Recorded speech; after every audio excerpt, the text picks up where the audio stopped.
हाँ तो मेहरबानो, ये एक बात अजीत सिंह राजवाला के प्रसंग से और बात उस समय की जिस समय अजीत सिंह अपनी शादी के लिए चिट्ठी अपने ससुर को पहुंचाता है, तो उसका ससुर उसकी गरीबी के लिए सोचता है और शादी के लिए मना करता है। तो एक बात के द्वारा वो दिल ही दिल में क्या कहता, तो सुने ये बात महेश चंद खटाना आपको बताएंगे इस रागनी के द्वारा।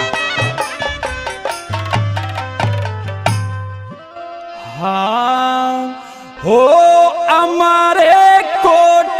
ते चिट्ठी आई, हो पढ़ा अजीत सिंह का हाल, किसके मैं छोरी ब्याजूं, वो मानस से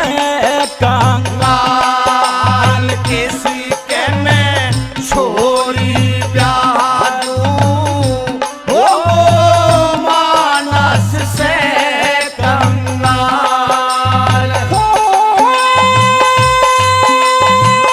अमर कोट ते चिट्ठी आई, वो पढ़ा अजीत सिंह का हाल, से के मैं छोरी ब्याजूं, वो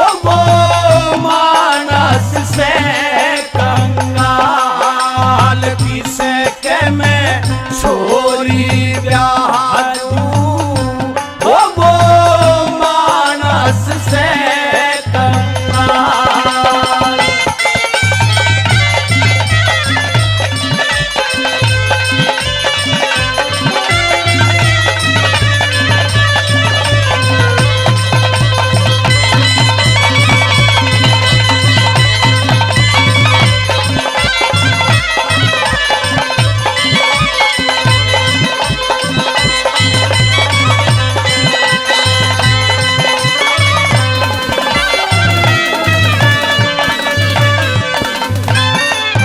हो सजा और सौदा मिला रे करे से, रे मानस में भागे लागी का, हो मानस में भागे लागे का, हो दुनिया के में मेल मिले ना, वो पूरे की गैल आग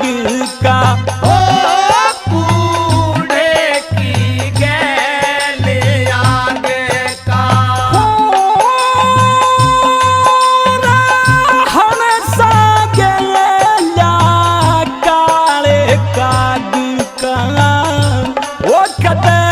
बोले मिले ना चाल, किसके मैं छोरी ब्याजूं, वो मानस से कंगाल, किसके मैं छोरी ब्याजूं,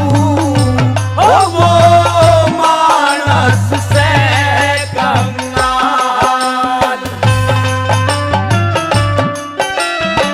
मेरे मेहरबानों, इस रागनी पर खुश होकर के श्री नेत्रपाल नागर निगम से 11,000 रुपए देते हैं। हम इनका तहे दिल से शुक्रिया अदा करते हैं।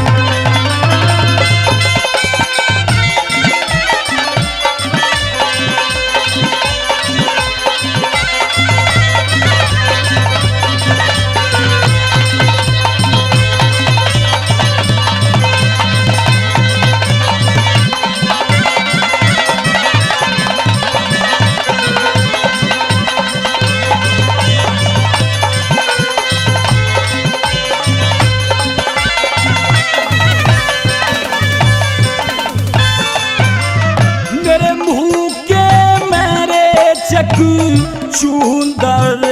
आगी, वो छोटू तो देश लजावे, हो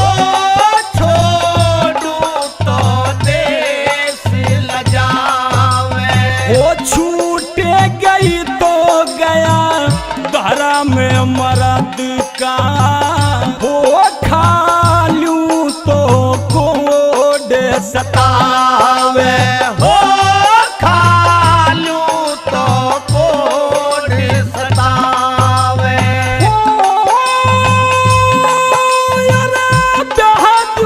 तोरे छोरी दुख पावे ओ नाटू तो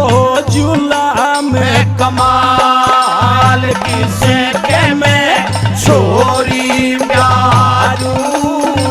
वो मानस से कंगाल किसे के मैं छोरी प्यारू वो मानस से कंगाल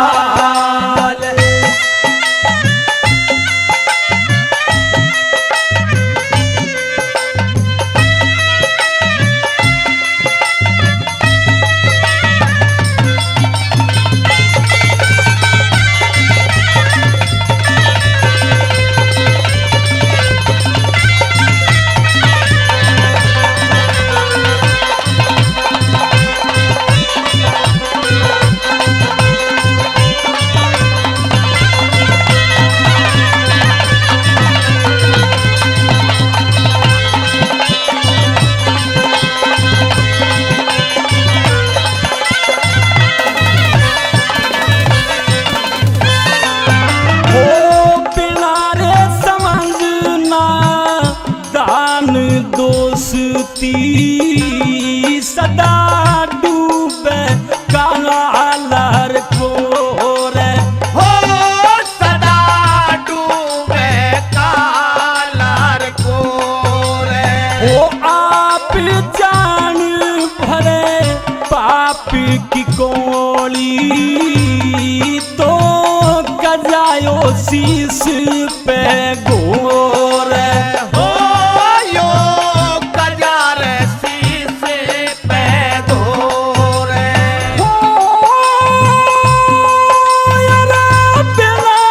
पिछायान को उंजड़े दोरे ओ ना खिलायो किरोड़ी काल किसके मैं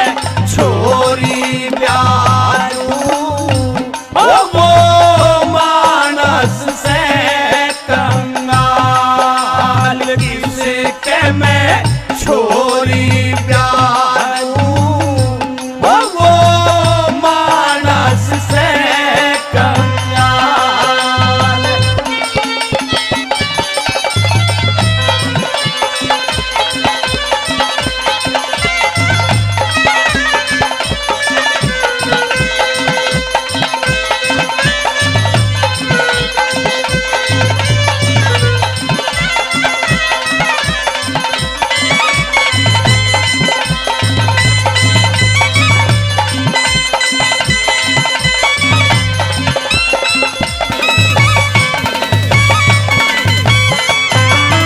गुरु चंदर लालिया जीत सिंह